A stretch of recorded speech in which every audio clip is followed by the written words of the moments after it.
recording. Hey guys, welcome to my channel, Behaving Blindly. My name's Danielle, and I am completely blind. I have plenty that I would like to say and to share with you guys, but today I'm just going to start off by sharing my story because I think it's a pretty important one. Um, my name is Danielle, and I'm an alcoholic in recovery. And in December of 2017, my battle with alcoholism almost cost me my life when my mother found me at an ex-boyfriend's house, barely conscious and unresponsive. I was taken by helicopter to Maine Medical Center, where they didn't expect me to make it through the night. They had done everything they could for me, and I guess I just wasn't responding, and nothing they were doing was changing anything. So they pretty much pronounced me dead, and somehow by the grace of God, everything changed and turned around, and I survived. But a couple days later, when I woke up in my barely conscious state of mind, I opened my eyes and saw nothing but darkness. And last I checked, I could see. So because I was so groggy and unaware of where I was, what was going on around me, I couldn't see. I could hear strangers talking. I didn't know where I was. I, honest to God, thought that I had been kidnapped. So it didn't matter what the voices of these strangers were telling me. They were trying to calm me and comfort me. It didn't matter what they were saying, because all I knew was that if they were telling me the truth and that they were trying to help me, and they were good people, that they wouldn't be keeping me in this pitch black room, not allowing me to see.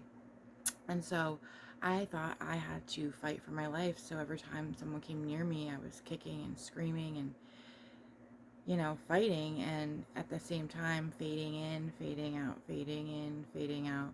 And then they would medicate me again because I was unruly, and I'd be out again.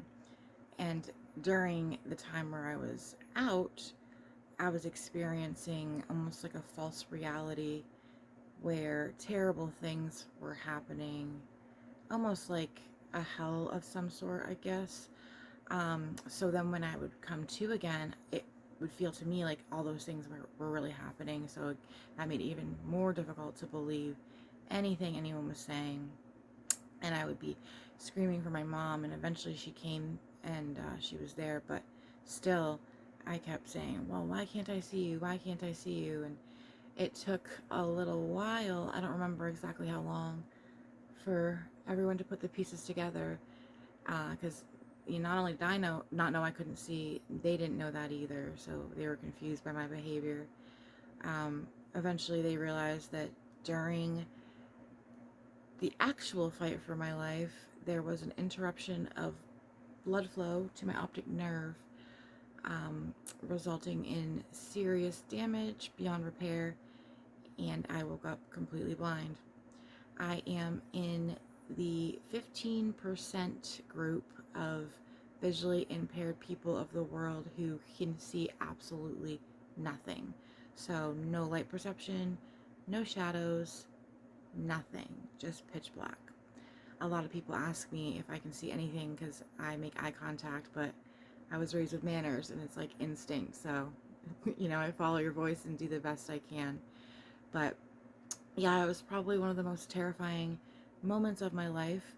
But once I realized what was going on, what had happened, where I was safe. I obviously it was a tragic loss, but I couldn't help but feel anything but grateful because I was alive, and it was like suddenly everything was so clear. I just was like, what have I been doing? I've been missing it. I've been wasting so much time. I've been just, wasting life, and I felt so ready to live my second chance and find my purpose and enjoy life and blah, blah, blah. And I left the hospital with a whole new outlook on life and a whole new attitude. But it didn't take long for reality to sink in when I got home to the basement where I live with my mother. Um, and then I realized not only am I blind, but I'm alone.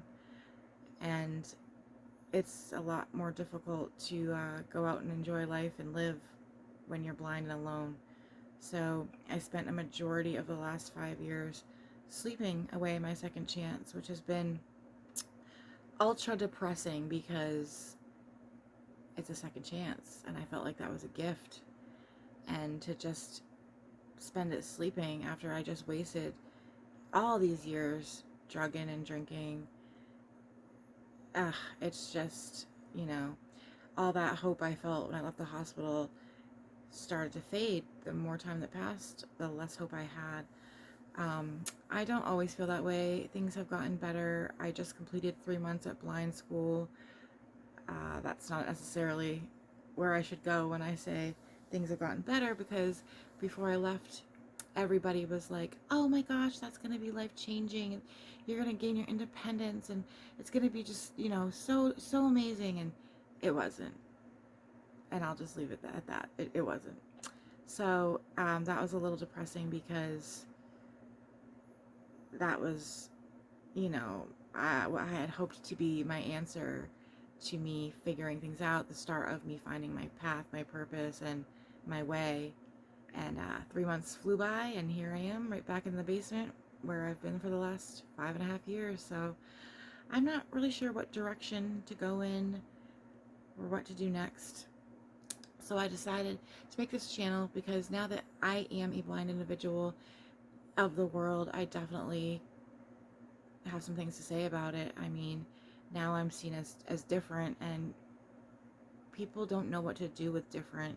And some individuals are trying so hard to be kind and just helpful, and they're just completely unaware of how insulting and unhelpful they are being while doing that, because in doing that they make someone like me feel like I'm not capable, like I'm less than, like, oh, poor little blind Danielle needs help. And the reality is that I am very capable.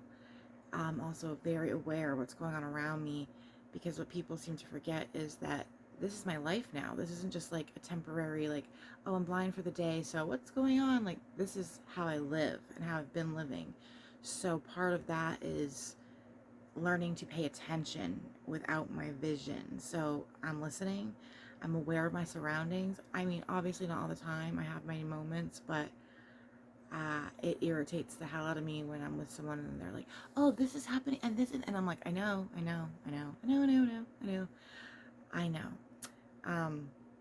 So that is how I lost my vision. It didn't have to happen, but it did. And the truth is, it saved my life because I've been sober ever since.